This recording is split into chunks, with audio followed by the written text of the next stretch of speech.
Eh bien, coucou la famille, bienvenue sur la chaîne. Aujourd'hui, petite vidéo d'atelier. Donc, je compte upgrader mon élémentaire Selecto. Donc, je le fais en partage de vidéo.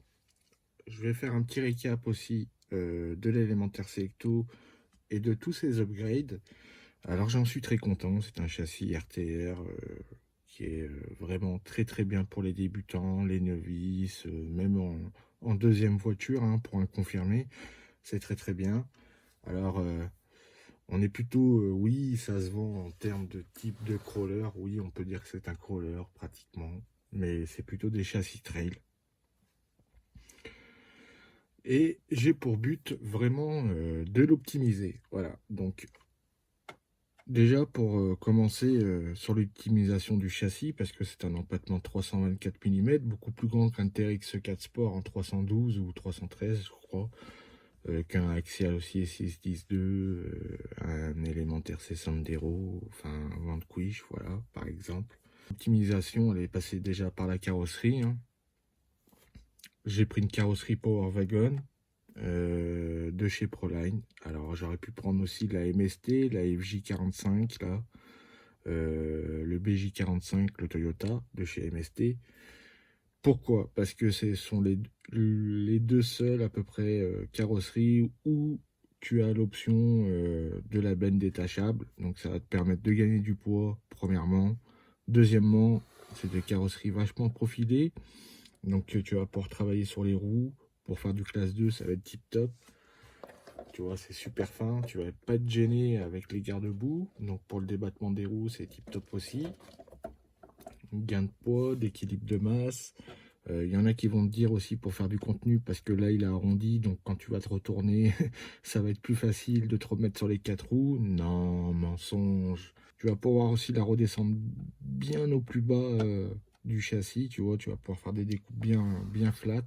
J'ai aussi changé les amortisseurs. Donc les amortisseurs, ils sont très très bien d'origine, mais quand tu arrives sur une verticale, je trouve que quand tu as trop de débattement, bah, au bout d'un moment, tu perds le grip, du coup, ça se retourne. Donc, je suis passé sur des amortisseurs drop G-Transition en 80 mm et ça marche très bien. Avec la triangulation arrière pour la suspension, ça te fait déjà un très très bon débattement. On dirait que c'est du 95. Euh, ça, ça marche bien. Le cardan arrière, c'est un cardan renforcé SSD tout en métal. On a mis aussi des knuckles à l'arrière. Ici, SSD. Voilà. Là, tu vois le carton tout en métal aussi. Les jantes Pro Build 1.9 avec les inserts en carbone. On a des pneus Proline Trencher. Donc, j'ai déjà commencé à enlever le moteur hein, pour le projet, tout simplement. Donc, la boîte est une très bonne boîte hein, pour faire du franchissement, parce que il y a déjà une petite option fournie avec de 10% d'overdrive pour le pont avant. J'ai mis aussi mon cerveau sur le pont, tout simplement pour l'optimisation de masse sur l'avant du châssis. Les knuckles et fusées SSD qui vont nous donner un petit peu plus de poids.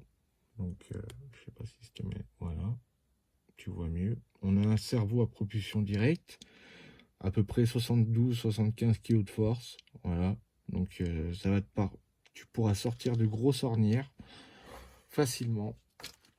Et c'est utile d'avoir un gros cerveau bien fort en crawler, hein, tout simplement. Il y a les supports d'amortisseur avant qui ont été changés hein, avec deux barres de renfort pour que ça soit bien stable. Il y en a un qui va te dire aussi RTR, il est SCG. Non, il n'est pas SCG. Pas du tout, il n'est pas vendu LCG d'origine RTR. Si tu veux qu'il soit le CG, il va falloir changer la skid plate ici. Et comme tu peux voir, il y a un petit logo Bauhaus. Donc ça va te permettre de rajouter 2 mm en moins, voilà, sur la boîte. Donc c'est beaucoup mieux pour la stabilité. Tu seras un petit peu plus bas, voilà, pour la masse. Et puis voilà, hein, support de batterie aussi qui nous vient de chez Bauhaus. Mais je me suis rendu compte que par le temps, bah avec ce support de batterie, bah t'as ton cardan qui vient taper, voilà, quand tu es trop bas. Je sais pas si tu vois, enfin bref, voilà. tu m'as compris, le cardan il tape contre le support de batterie. Donc je me suis dit, franchement, il marche déjà bien comme ça. Et voilà, là. On va passer là-dessus. Déjà, si tu veux trouver des belles pièces comme ça, tu pourras t'orienter chez Fanatic RC, une très bonne boutique pour faire du crawling. Tu verras, en termes d'options, c'est vraiment très très bien. Donc là, on a un châssis Piranha JN80. Et petite gravure, c'est assez sympa, tu vois. Donc J pour Jao, N pour Naou, No, je crois. Excuse-moi pour l'épellation de ton nom de famille. Et 80, bah, je sais pas pourquoi, mais je crois que c'est 80 grammes pour le poids du châssis. Ici, tu as le petit logo du Piranha avec l'inscription Piranha. J'ai pris en option la boîte aussi Piranha en carbone. Donc voilà. Ici, tu as le support de batterie, le support où tu vas pouvoir insérer ton plot de carrosserie pour maintenir ta carrosserie. J'ai rajouté en option de chez Piranha les petits renforts en carbone sur l'avant et l'arrière. Voilà. Donc toutes les impressions, c'est des impressions en 3D carbone. Donc moi je te dis ce que j'ai lu, hein. Après, voilà, j'y connais pas trop dans l'impression 3D. Donc on va greffer le cerveau, les ponts, les roues, les amortisseurs. Et il fallait penser au bout d'un moment au moteur. Donc au début, je me suis dit, tiens, je vais mettre un axe, tu vois, ça marche vraiment bien, c'est sympa, pas mal de réglages, tu peux le régler avec ton Bluetooth. Mais c'est vrai, c'est pas, en termes de poids, c'est pas tip top. Donc, niet. Je voulais mettre un Fusion, mais un Fusion, bah, ça passe pas parce que c'est un moteur 550. Voilà, c'est mort, tu pourras pas le mettre là-dessus. Donc, bah, je suis parti chez 3 RC Brothers, Yellow Jacket. C'est la référence du moteur. C'est un moteur brushless 1500 kV, 14 pôles. Donc c'est ce qu'ils utilisent vraiment en compétition, ce type de petits moteurs. Donc, fourni avec les petits stickers, c'est tout.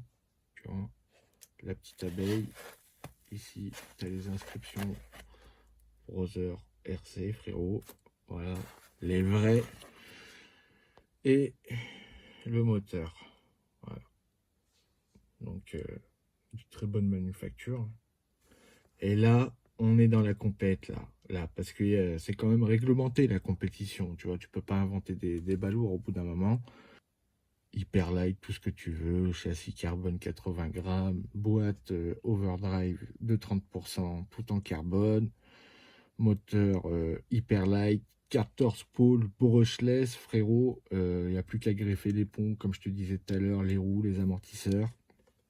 Je vais quand même vous montrer les liens aussi de chez Piranha, donc des liens coudés, voilà, 4 mm. Donc empattement 315, 318.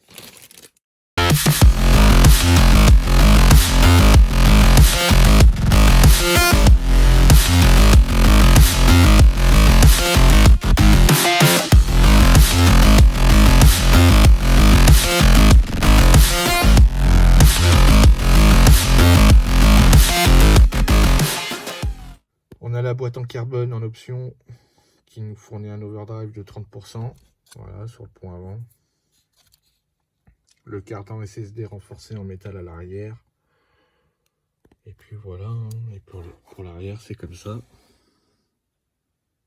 On a les knuckles SSD ici aussi, pour rajouter un petit peu de poids. Et c'est très bien.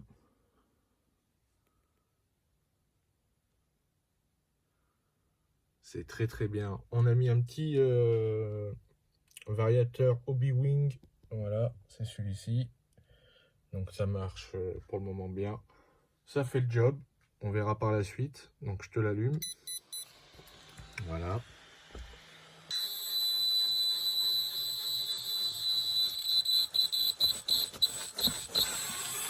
Ouh!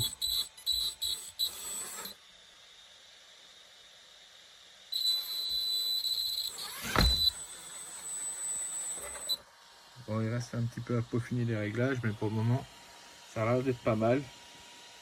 On en parlera un petit peu plus la prochaine fois. Voilà. Sur ce, bah, j'espère que la vidéo t'a plu. N'oublie pas de t'abonner, de liker, de commenter si ça t'a plu. Et puis moi, je te dis à très bientôt. Bye bye tout le monde.